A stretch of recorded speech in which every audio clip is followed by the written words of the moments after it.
Hey, what is up, guys? BJ Dell back with a new Wednesday video, and I'm so excited for today's video because this is the first one based around the new weekly art challenge that I started with last week's video. If you guys didn't watch or you're not familiar, I'm going to give you a new weekly word prompt every week to submit designs based around. This week's word was oxalotl. So I handpicked 4 different designs from everybody's submissions, and I'm going to show them in today's video. If you guys want to possibly see your designs featured in an upcoming video, make sure you stay tuned to the end when I tell you this week's word. But until then, keep watching and see our 4 submissions from this week.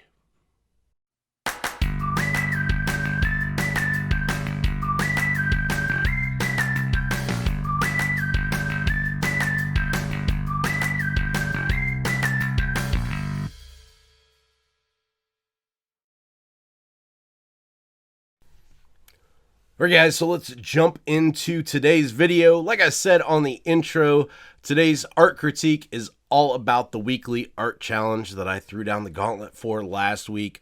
If you guys aren't familiar, every week I'm going to give you a word prompt, and this last week's word prompt was oxalotl. If you guys aren't familiar with oxalotl, it's a super cute amphibian salamander creature. I actually imported a picture here in case you guys aren't familiar. That is an oxalotl. Super adorable, super cute, and there's a lot of different ways that you can approach a design for this. So that's what I'm going to show you today. Picked out 4 different designs that were submitted, so let's go ahead and jump into them. Now the first one is Bill's design. Bill was actually featured in one of the previous weekly art critiques. He did a cow design, and I really love Bill's art style. I've talked about it in previous videos, and as an artist, one thing that's one of the hardest to do, but one thing you really have to focus on is developing your own voice and your own art style to make you stand out from the crowd. There's a lot of people I see online on Instagram and so on and so forth posting their art, and you really can't tell, one artist from the other.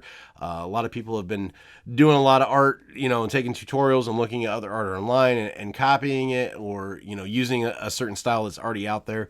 And it's so important to really stand out from the crowd. And Bill does this so well. Bill's previous one that he did and was on the other video was a cow design. This oxalotl kind of follows the cow design because it, as you'll see right here, is super irreverent to the source material. Bill's cow kind of had a really just weird lowbrow awesomeness to it, and the same thing is true for this oxalotl. You have a super adorable, cute creature, and Bill said, you know what?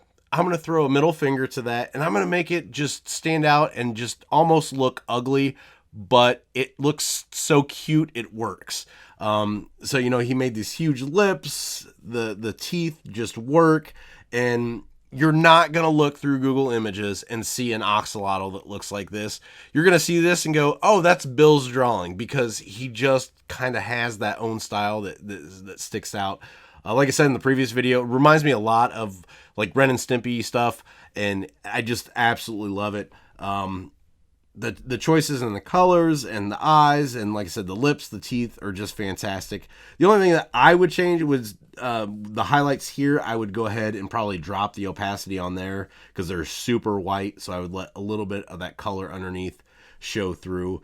But like I said, I just love Bill's work, and when I see it, I know it's Bill's, and that's really, really important with, being an artist and trying to carve out a niche for yourself, is to make your art stand out. You want people to flip through 20 pages of stuff and see yours and say, this is yours. They can pinpoint that you're the artist for that work, and I think Bill is doing a fantastic job with that. So Bill, keep up the work. Love seeing your stuff. Really great.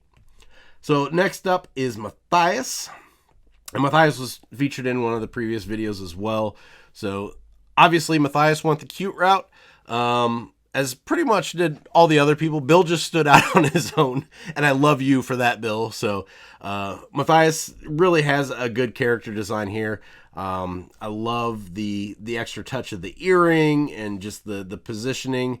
You got the smirk that was featured in one of your previous designs too, and I like that. Really has a strong character to it. The shadowing and highlights are really good. I like how the shadow here comes around and it's got kind of this curved dynamic motion to it. It's not how I do stuff, like a perfect swoop. I like that, and it does add some dynamics and fluid motion to the shadows. So that really stands out and works well. The one thing I would do, I noticed on the earring, is you want the earring to look like it's coming behind the ear where it attaches, and you've got this extra line through here. So you'd almost need to go in here and let's make sure I'm on the right layer and knock out this part, so that way the earring looks like it's coming, behind the ear. But other than that, that's the only thing that stood out to me, and I think it's a really strong design. So kudos, Mathias, good job. Next one up is Mariah, and she was in a previous video as well. Mariah went with almost like a super feminine axolotl, and I love this, super cute. She went with a on all fours position, and I like the color choices. Like I said, almost a feminine type of design, because you've got the eyelashes coming up here. The one thing I would do here with the eyelashes, though, is we've talked about line weight before. The eyelashes on a character are probably going to be one of the thinnest lines, so I would thin those out a little bit.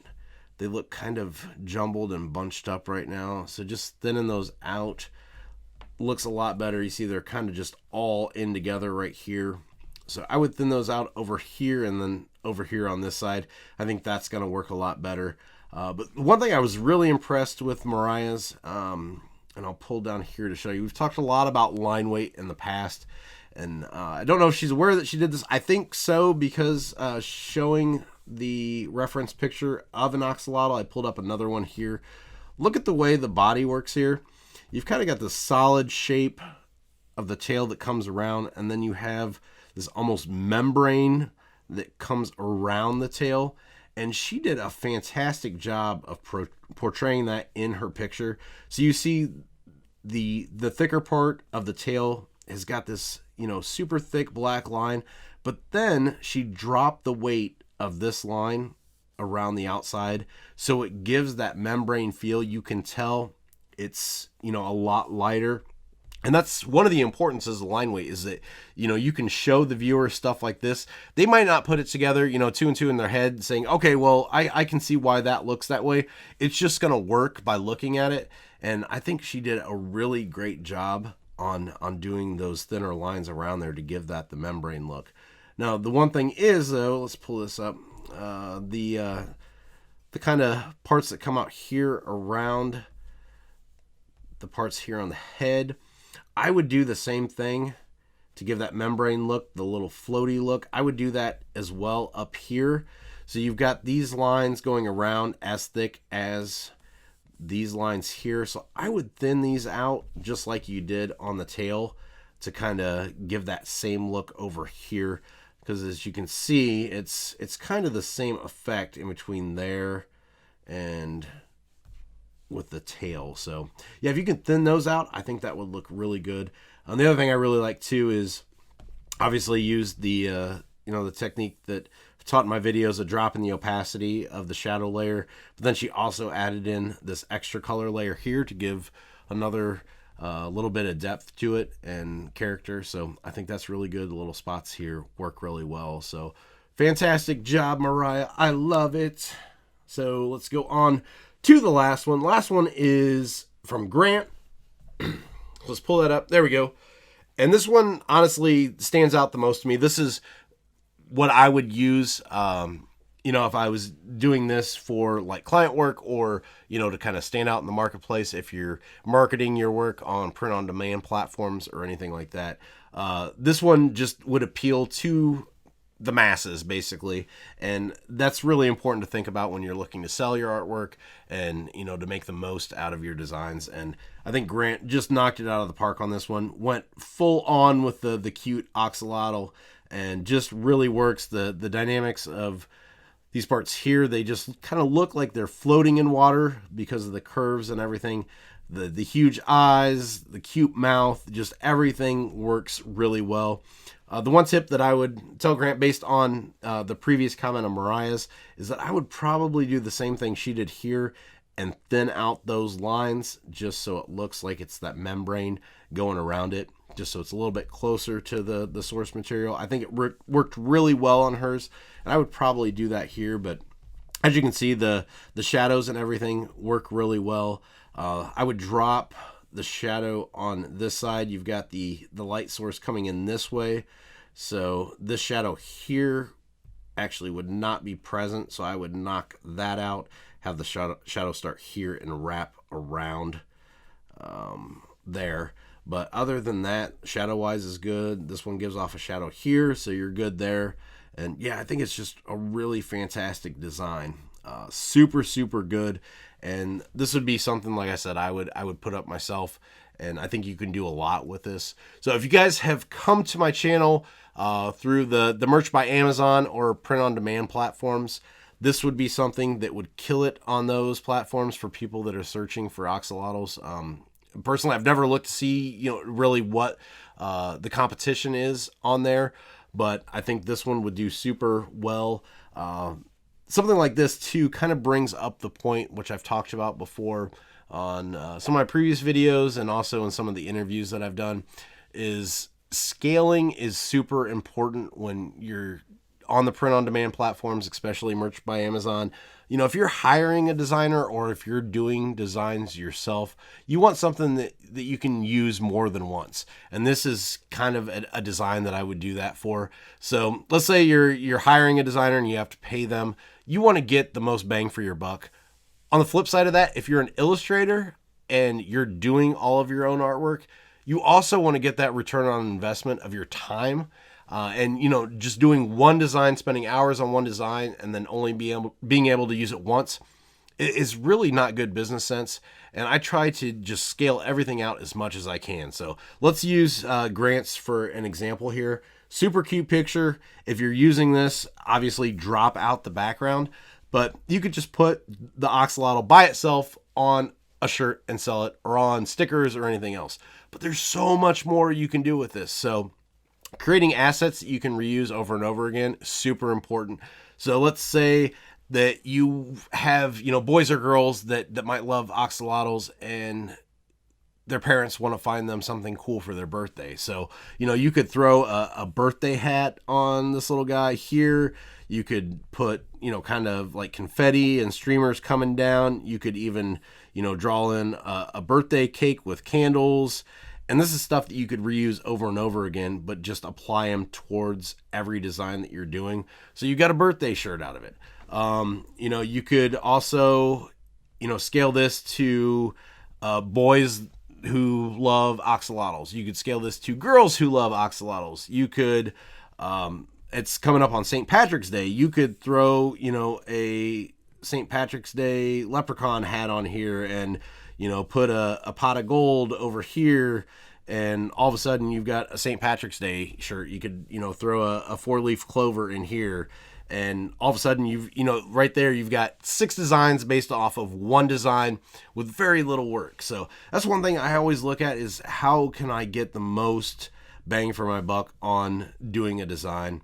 And I think this one has the most possibilities for that, just because it's super cute and is going to appeal to so many people. So great job, Grant. Great job to everybody today. I really appreciate you guys submitting your designs. I love looking through everything, and I love talking about them too. Hopefully you guys enjoyed seeing them as well. All right, guys, that's it for today's video. As always, thank you for watching. But today I want to give a special thanks and shout out to Bill, to Mathias, to Mariah, and to Grant for providing the designs that were featured in today's video. You guys are awesome, and I really appreciate it. If you want to let them know what you thought, make sure you leave them a comment below. If you liked today's video, make sure you give me a like and a thumbs up. And if you haven't yet, subscribe to the channel and hit the bell for notifications so you can get alerted when I post new videos. But if you want to possibly see your design featured in next Wednesday's upcoming art critique video, I'm going to give you the new art challenge word for the week right now. So this week's art challenge word is Undertaker. So could go dark with this. You could go cute. There's so many possibilities that you could do with the word Undertaker, and I want to see what you can do. So there's a couple ways to go about this. Number one, join the Facebook group. Keep creating a Learn, Draw, Share art community. The link is in the description down below. Join the group, post your design. If you don't have Facebook, if you don't want to do it through Facebook, email me, bjdell@gmail.com. I'll check it out there, but you can possibly see your design featured in next week's video. But as for me, I can be found online at bjdell.com, as well as on Instagram and Twitter at bjdell. So until next time, keep creating.